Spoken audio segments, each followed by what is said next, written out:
എന്തായാലും വോയിസ് ചെയ്യാൻ പറ്റത്തില്ല കേട്ടോ, ഭയങ്കര സൗണ്ട്. അതുകൊണ്ട് ഞാൻ ഇങ്ങോട്ട് വരുന്ന വഴിക്കും നമ്മൾ കുറേ കാളകളൊക്കെ ഉണ്ടായിരുന്നു കേട്ടോ. അപ്പോൾ ഇനി നമുക്ക് എന്തായാലും ഓരോന്നോരോന്നായിട്ട് എടുത്ത് കാണിച്ചു തരാം. നമുക്കതുകൊണ്ട് വോയിസ് ചെയ്യത്തില്ല, എല്ലാം അതിനകത്ത് ഒരു മ്യൂസിക് ഇട്ടൊക്കെ പോകത്തേ ഉള്ളൂ.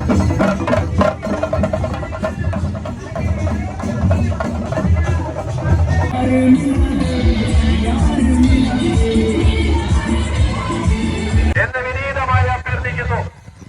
ഇനിയും വലിയ ഒരു രക്ഷയില്ല. ഇതാണ് നമ്മുടെ ഓണാട്ടുകരയിലെ ഏറ്റവും വലിയ